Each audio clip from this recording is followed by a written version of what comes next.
You've been a little bit busy since the last time you joined us here on the morning show. That is correct, yeah. I've been doing a lot of touring, been out with Brothers Osborne a good bit. We went over to the UK. Yeah? Made a bunch of noise over there, and so it was good to kind of see things opening up back over on the other side of the pond, because they're actually just now kind of starting to have shows again. You're right. So it was kind of a big deal for them. It was a kind of a whole new world kind of opened up for them. As fans, and so it was just really good for us as well to see kind of live music and all that enthusiasm. But yeah, I'm going out with them again this weekend, and got a bunch of dates coming up with some other great artists. It's gonna be a busy summer and fall. So. That's and that's good news, and that's fantastic too. That because from what I've heard and just having met those guys a couple of times. The Brothers Osborne, that's the kind of crew you want to hit the road with, right? I mean, they're just great crew from top to bottom, right? Really, yeah. It's a top shelf crew. Literally everybody from the band to the crew, and they couldn't be more like hospitable and inviting. And they've made their home ours, and you know, the road is a big part of their home, so that's a big deal to us. And they couldn't be sweeter, and they're just like people. So. Right, and also based here in Nashville. Cadillac 3, did you some shows with them as well? Yeah, I just did some dates with them like about a month and a half ago or so. And you know, Jaron, Neil, and Kelby are some of my dearest friends. We've known each other for a decade and a half and counting. So it was really good to get back on a bus with those boys and get back on stage and just see them do their thing. And it was a real kind of full circle moment for us. It's fantastic. That's actually met those guys when they were still in college.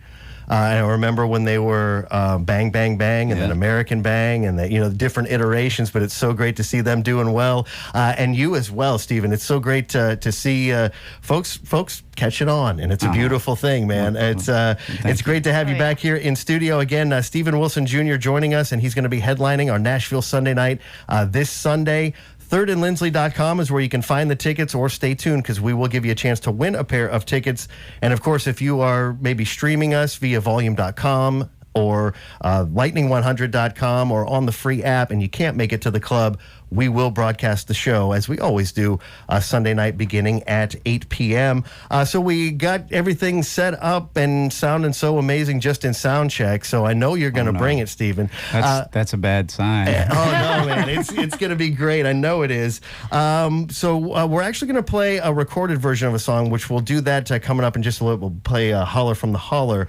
But which one do you want to play live for us this morning? Well, I'm actually going to play a new song that actually is going to be my next single, kind of a sequel to Holler from the Holler, which y'all will hear in just a little bit. But it's a song called Billy, and it just kind of touches on a good part of my childhood and upbringing and whatnot, where I come from. And so it's a brand new song, a little sneak peek to the new single that'll be coming out in here in about a month or so. All right. Well, and I think can we honestly say that it's the first time it's ever been played live on the air? That is correct. All right. Y'all will be the first, a lot of people to be the first to hear this. So. All right. We've got Stephen Wilson Jr. live here on Lightning 100 in the volume.com studio and at volume.com.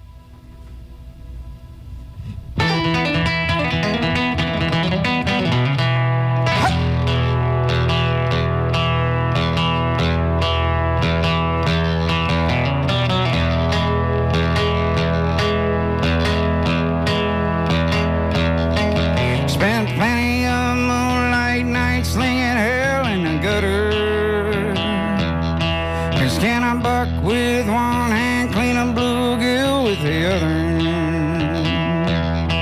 If there's a cold enough, niche, drunk, lonely bottle of beer, I'm a willing volunteer. Yeah, you can call me Billy, but the hills come with me. Half mud blood, half mule kick whiskey, feeling right at home when it all goes south. Chevy truck running my mouth, got a strong southern drawl. I'm a full cannonball in a kiddie pool kind as the day is long. Fighting with a fist full of fire and a hot fence wire, bite right down to the bone. Yeah, you can call me Billy, but the hills come with me. Hey! Yeah, you can call me Billy, but the hills come with me.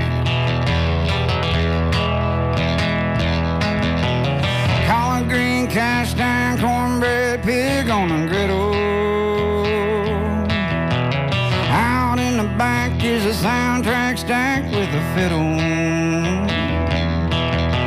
with words stretched wide as a tanned mountain lion high. Spoke slow and deeply fried. Yeah, you can call me Billy, but the hills come with me. Half mud, blood, half mule kick whiskey. Feeling right at home when it all goes south. Chevy truck running my mouth. Got a strong southern drawl. I'm a full cannonball in the kiddie pool kind as the day is long. Fighting with a fistful of fire around a hot fence wire. Bite right down to the bone. Yeah, you can call me Billy, but the hills come with me. Hey! Yeah, you can call me Billy, but the hills come with me. Hey! Yeah, you can call me Billy, you can call me Billy, you can call me Billy, but the hills come with me.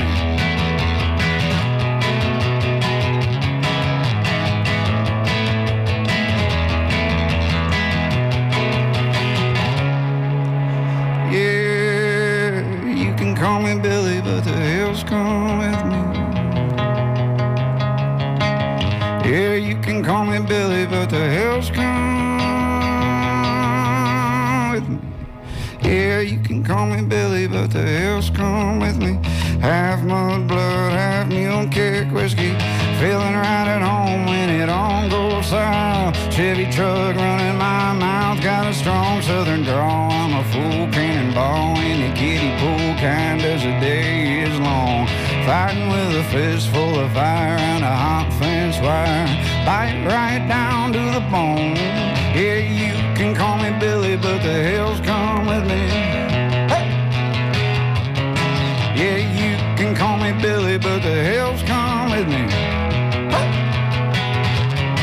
Yeah, you can call me Billy, you can call me Billy, you can call me Billy, but the hills come with me. You can call me Billy, you can call me Billy, you can call me Billy, but the hills come with me. Hey!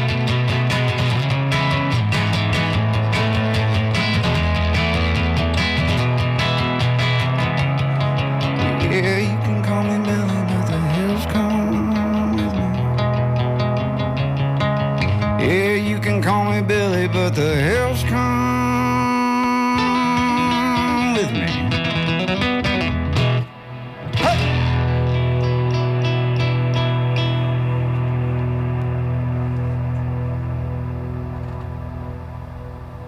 There you have it, the sneak peek premiere of Billy Stephen Wilson Jr. here in the Volume.com studio. Definitely looking forward to the official release of that one. Oh. And thank you for sharing it with us early. Yeah. Oh, you're very welcome. Thank you. And that was even better than sound check, man. I knew you were going to nail it. But Oh, no, I don't know if it was. I was very nervous. I haven't played that song before. It's very intimate sounding here in the cans. It was definitely really fun. And it kind of takes you a little bit of a journey. It's kind of got that driving, but you got that finger picking in there as well. Yeah. It's just just a very well textured. I love that song, man. Oh, well, thank you so much. I'm very excited to put it out. So. Hearing it played live on the air for the first time right here on Nashville's Independent Radio. We've got Stephen Wilson Jr. here in the Volume.com studio. Again, Volume.com/Lightning100 if you want to take a peek inside the studio here. Does it feel smaller than the last time you were here, or is it about the same? It feels actually a little bigger. Does it really? Is it? I don't know.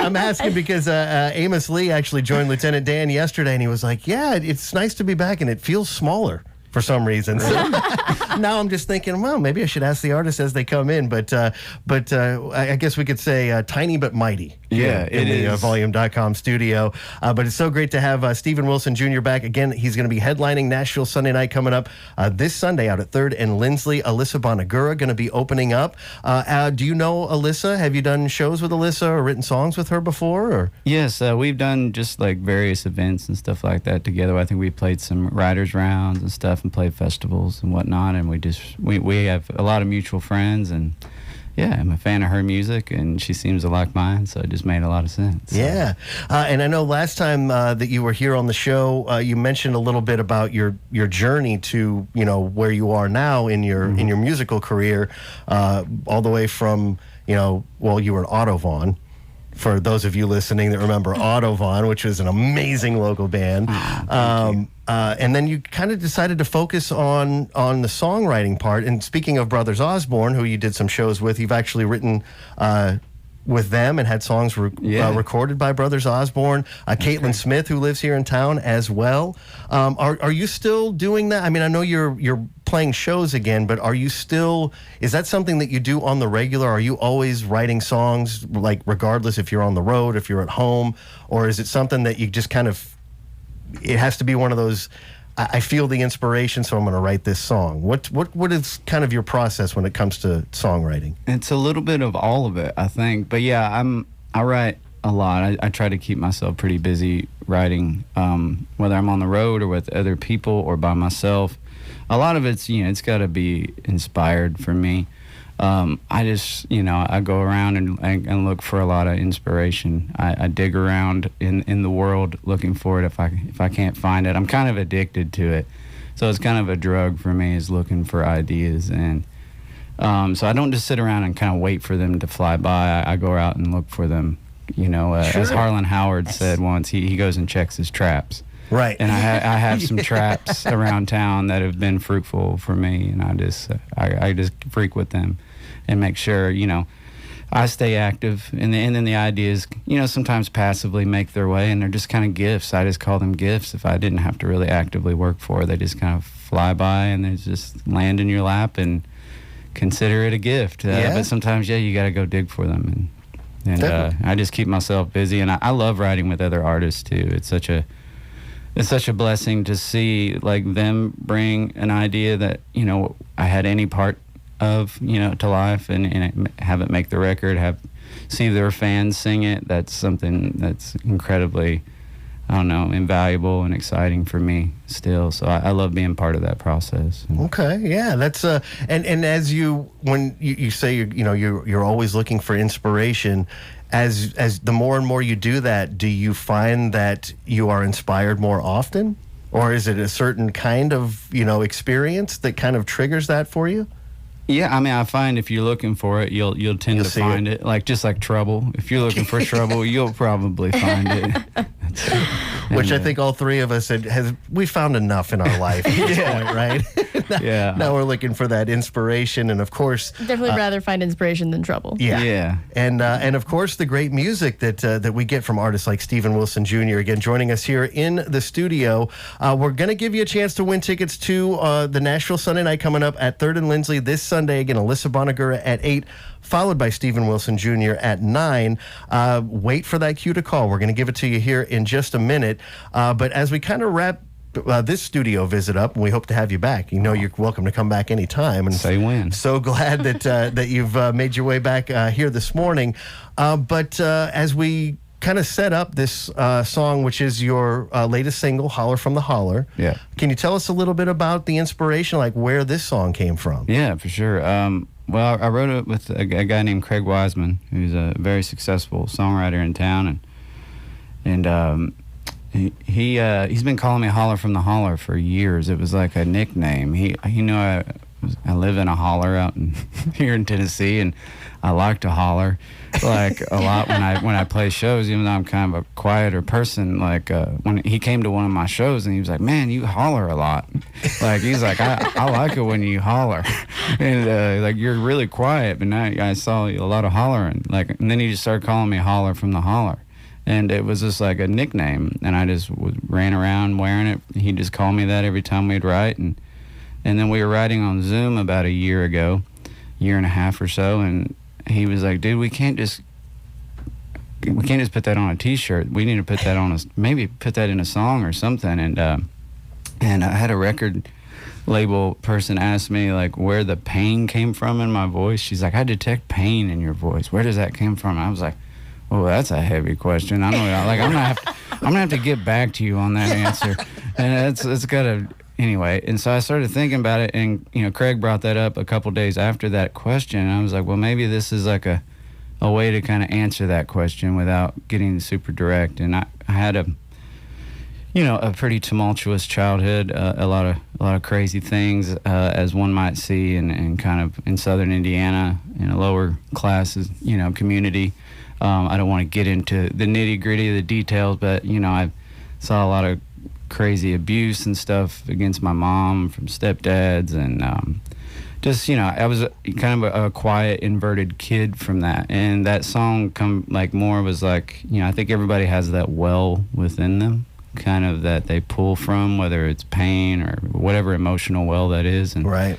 So it was kind of a cathartic release for me when we started singing. I was like, wow, this is kind of like, letting that, kind of releasing from that well, whatever that is. So holler from the holler being kind of within yourself, was really the point of the song. And it's just weird how a nickname that was a joke kind of turned into something incredibly serious and incredibly meaningful for me, and very personal to me and my family. So all right. And we just did a video for it that came out a few weeks ago, and it gets a little bit more graphic, it tells a little bit more about what the song can't do. That's what I love to do with videos, like take a song somewhere that the song can't go on its own. So right, we kind of get it a little bit more into the detail with the video. So if you want to watch that really kind of paints a little bit more of a picture of a lot of the things I experienced as a childhood. But obviously I go into a little bit more of a fictional narrative. I take my own creative license with the storyline, but yeah, I'm very proud of it. It was directed by Tim Cofield, and so yeah, go check it out. All right, check that out. Is that on your website? It is. YouTube? Yeah, it's on YouTube, all that stuff, and yeah, I'm very proud of it. Holler from the Holler. Well, congratulations to you, Stephen. That's great. Stephen Wilson Jr. joining us here in the studio again, headlining Nashville Sunday night this Sunday out at 3rd and Lindsley. And now we're going to open up the phone lines, 615-777-5100. We will take caller number 3, and you'll win 2 tickets to the show this Nashville Sunday night. Stephen, thank you again so much for joining us. It's so great to have you here. And yes, I will say it again, as long as they let us keep hosting the show, you're always welcome back, man. It's so great to have you here on Lightning in the Morning. And let's take a listen to that song right now. Stephen Wilson Jr., Holler from the Holler here on Lightning in the Morning.